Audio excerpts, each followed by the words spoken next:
해결하기 어렵거나 대응하기 곤란한 문제적 섹터들을 모아서 명쾌한 솔루션을 제시해드리겠습니다. 오늘의 문제적 섹터 해결사 KB증권 프라임클럽 민재기 팀장님과 함께합니다. 팀장님 안녕하세요. 안녕하세요. 네, 오늘 첫 번째 주제 반도체 이야기로 문을 열어보도록 하겠습니다.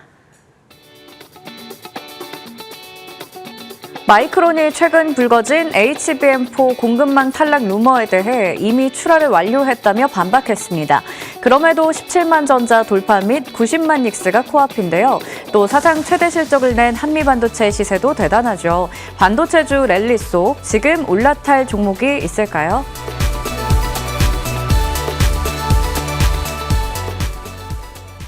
네, 마이크론이 HBM4 탈락했다, 이러한 루머에 대해서 정면으로 반박했습니다. 우리 이미 출하 완료했다라고 이야기를 했는데 그러면 삼성과 SK, 마이크론까지 3파전이 될 것 같거든요. 이 경쟁 어떻게 좀 진행될까요?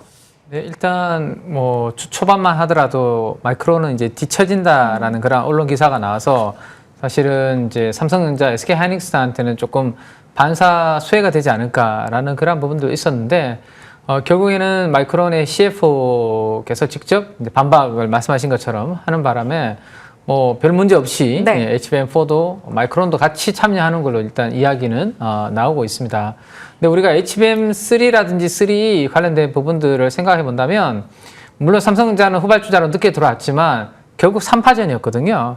근데 HBM4도 3파전으로 간다고 해서 우리나라에 그렇게 큰 데미지가 있기보다는 SK하이닉스가 가장 강하게 치고 나오고 그다음 삼성전자, 마이크론 이런 순위라면 전체 파이가 커지는 거잖아요. 네. 지금 우리가 HBM은 AI 데이터 센터의 핵심 부품이기 때문에 워낙 요즘 이제 범용 메모리 쪽에 마진이 좋아서 그쪽의 수익성이 좋다고는 하나 그것 때문에 우리가 HBM을 포기할 수는 없는 그런 부분입니다. 그래서 HBM도 가져가고 범용 레거시 메모리도 가져가는 이러한 이제 프로젝트 믹스가 이루어지는 그런 구간이기 때문에 3파전이라고 하더라도 우리가 상대적으로 좀 기술력만 잘 앞서 나간다면 충분히 해볼 만한 시장이지 않을까라고 생각하고 네. 있습니다.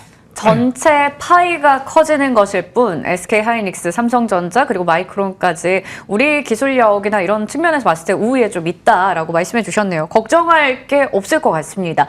그래서인지 오늘 그걸 주가가 고스란히 좀 반영을 잘 하고 있는 것 같습니다. 마이크론 출격한다라고 해도 삼성전자, SK하이닉스가 무섭게 질주하고 있어요. 삼성전자는 또 한 번 새로운 기록을 세웠습니다. 이제 18만 원도 앞두고 있고요. SK하이닉스 다시 한번 90만 원이 코앞에 있는데 얼마나 더 갈 수 있을까요?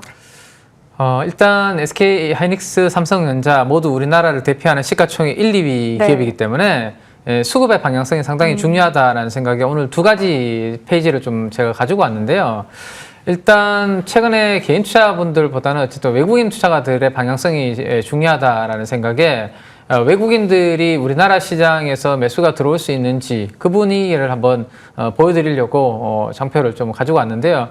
한번 보시면 역대급으로 외국인들의 순매수세가 조금 유입되고 있는 그런 부분들이 있습니다. 그래서 네. 지금 외국인들의 자금이 한국 중심으로 구성되어 있는 펀드 쪽으로 좀 들어온다면 그 펀드 자금은 당연히 삼성전자와 SK하이닉스를 살 수밖에 없는 여기 코스닥의 시가총액 밑에 있는 종목들을 사지는 못할 거거든요. 네. 그러면 외국인들 자금은 결국에는 시가총액 상위 종목들을 살 것이고 지금 업황이 좋은 반도체를 일부 당연히 담을 수밖에 없는 그런 환경이기 때문에 그 부분이 이제 연결이 좀 된다라고 보시면 좋을 것 같고요. 지금 그림에서 보시는 네. 한국 관련된 펀드 자금인데요. 세로 막대 그래프를 한번 보시면 엄청나게 위로 올라와 있지 않습니까? 예. 저 부분이 지금 멈춰 있다가 다시 이제 들어온다라는 건데 저렇게 들어오면 우리나라 코스피의 누적 순매수 포지션이 어떻게 되는지를 봐야 되는데요. 다음 페이지 하나만 더 보여주시면 좋을 것 같은데 이게 이제 작년도 5월 달부터의 외국인 누적 순매수의 흐름이라고 보시면 될 것 같은데 지난해 5월 달부터 한 20조 원을 샀는데요. 작년 10월부터 1월 달까지 대부분을 지금 2월 초까지 해도 다 팔았습니다. 팔았는데 그럼 저기에서 이제 외국인들이 이제 수급은 팔 거는 다 팔았는데 조금 전에 보셨던 그림처럼 한국 관련된 펀드로 자금이 들어온다라면 이제부터는 다시 사들일 수밖에 없는 상황이고, 사들인다면 삼성전자 하이닉스를 수급적으로 유리할 수밖에 없는 그러한 구간이기 때문에 수급적으로 봐도 지금은 먼저 끊을 필요가 없는 거죠. 네. 계속 이제 돈이 들어와서 삼성전자 하이닉스를 산다면 먼저 팔고 나올 필요는 없는 그런 부분이고, 또 하나는 골드만삭스에서 이제 재고 이야기를 했습니다. 공급 이야기도 했고요. 네.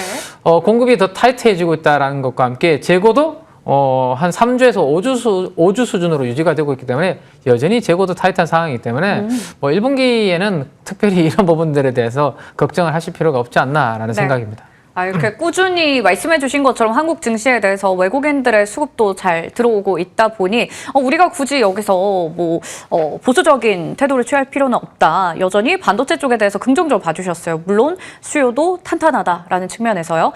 이렇게 IT 토톤만 잘 가는 게 아니라 반도체 소부장도 마찬가지로 하반기에 슈퍼사이클 본격화될 거다. 뭐 이런 전망들이 나오고 있습니다. 소부장 하면 워낙에 또 많잖아요. 소재, 부품, 장비 각각 종목들이. 옥석 가리기 할 때 어떤 걸 기준으로 삼으면 좋을까요? 일단 장비주 중에 최근에 이제 신고가를 오늘 경신하는 종목 중에 VM이라는 종목이 있습니다. 네. 이 회사는 과거에 기업명이 APTC라는 사명이었는데 네. 사명이 VM으로 이제 변경이 된 기업인데 지금 보시는 것처럼 정고점을 돌파해서 올라가고 있는 그런 그림이거든요.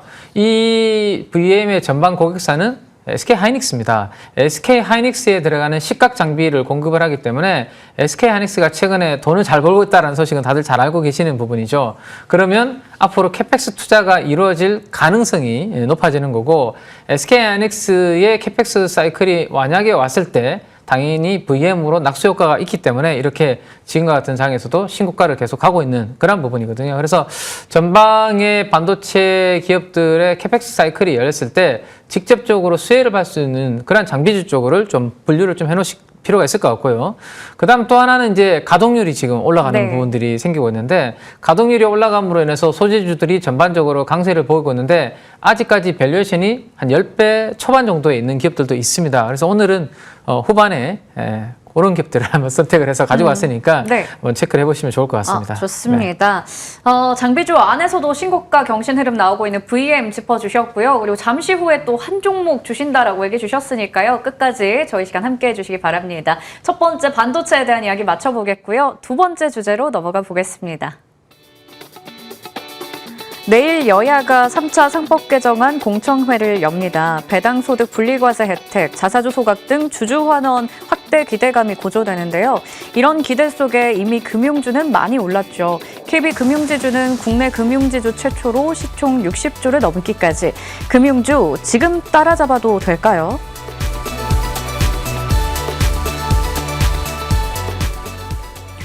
네, 오늘 이렇게 저희가 앞서 첫 번째 주제에서 봤던 것처럼 IT 토톱이 잘 끌어주다 보니까 코스피가 장중에 5,500선까지도 돌파가 나왔습니다. 그럼에도 불구하고 앞서 저희가 또 외국인들의 수급 이런 것들 봤었잖아요. 여전히 한국 증시는 매력적이다라고 보시나요? 그렇죠. 지금 우리나라 증시가 오늘 500선을 뚫지 네. 않았나요? 뚫었음에도 불구하고 밸류에이션이 과거 대비해서 여전히 비싸지 않습니다. 그 이유는 네. 이익이 올라오는 속도가 더 빠르기 때문이거든요. 분모가 더 빠르게 올라오기 때문에 PER이 예전처럼 뭐 많이 올라가거나 그런 게 아니라 그냥 시장 평균 정도 수준에서 10배 전후에서 유지가 되고 있습니다. 이게 밸류에이션 메리트를 보유하고 있다라는 건데, 그 중에 하나가 최근에 금융업종이 이익이 또 상당히 좋아지고 있습니다. 네, 뭐 은행도 최근에 실적 좋은 내용들 발표를 했고, 증권사가 실적이 좋은 거는 아마도 다들 잘 아실 그렇죠. 거죠. 네, 왜냐하면 거래 대금이 상당히 좀 크게 올라오는 부분들이 있고, 예.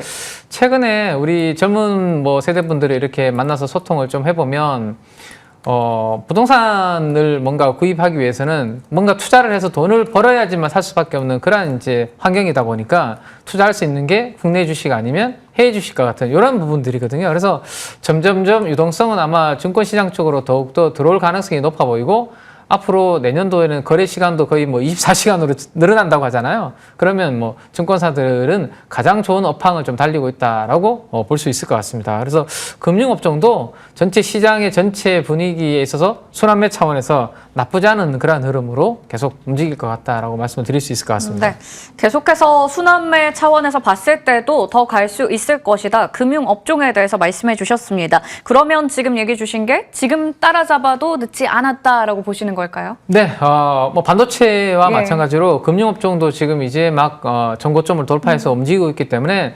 증권업종을 예를 들면 우리가 2005년도부터 2008년도까지 아주 큰 대세 상승 사이클이 있었는데요. 네. 그때 증권업종이 전체 업종 PBR 2배 정도까지 갔었습니다. 근데 최근에 증권업종이 많이 올라오긴 했지만 그때 대비해서는 아직까지 올라갈 룸이 좀 남아있는 부분이 있고 실적이 이게 끝이 아니라 원래 계속 거래대금과 국내 주식 쪽으로 유동성이 유입이 되면 당분간은 실적이 계속 좋을 가능성이 높거든요. 그러면 실적이 좋아지는 쪽으로 또 관심을 받아도 증권주는 볼 수밖에 없는 그런 환경이기 때문에 제가 봤을 때는 뭐 증권주도 여전히 끌고 가시는 게 필요하지 않나라는 생각입니다. 네, 확실히 지금 이렇게 증시 활황을 누리기 위해서는 금융업종 안에서도 증권주에 대해서 좀 더 관심을 가져보자라고 말씀해 주셨습니다.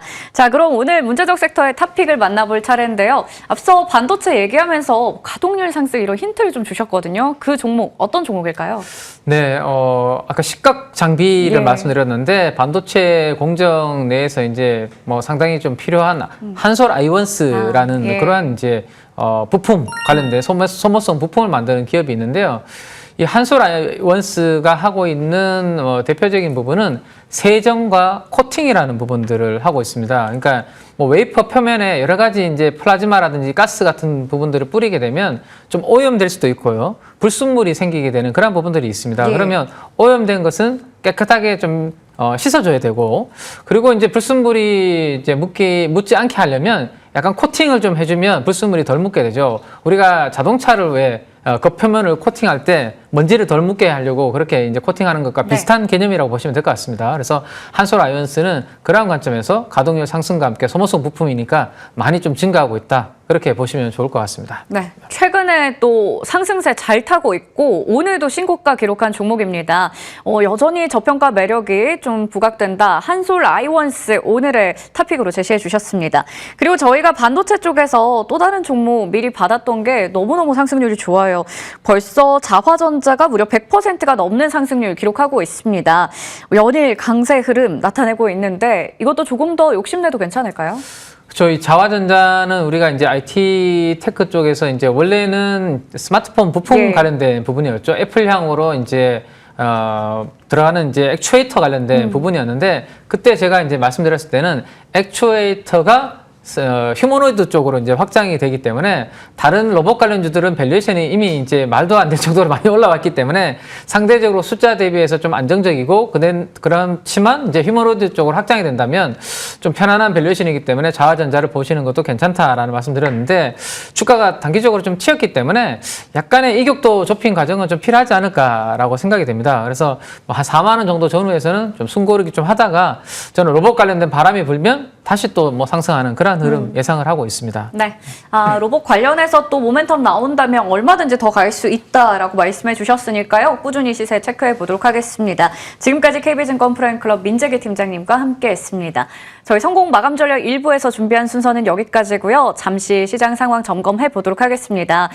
오늘 양지수 빨간불 켜져 있는 가운데 코스피가 확실히 더 강하죠. 2.6% 탄력 여전히 유지가 되면서 5,500선 바로 밑에서 움직임 가져갑니다. 이어서 시가총액 상위주의 움직임도 좀 훑어볼 텐데요. 삼성전자와 SK하이닉스, 특히나 삼성전자가 지수 잘 끌어주고 있는 상황입니다. 현대차 제외하고는 삼성전자 우선주와 LG에너지솔루션까지 오름세 나타내고 있고요. 코스닥 시장도 체크해 보도록 하겠습니다. 1위부터 5위까지 모두 다 오름세 나타내는 가운데 에코프로 그룹주 눈에 띄고요. 그리고 삼천당 제약 오늘 4% 가까운 상승세 확인되고 있습니다.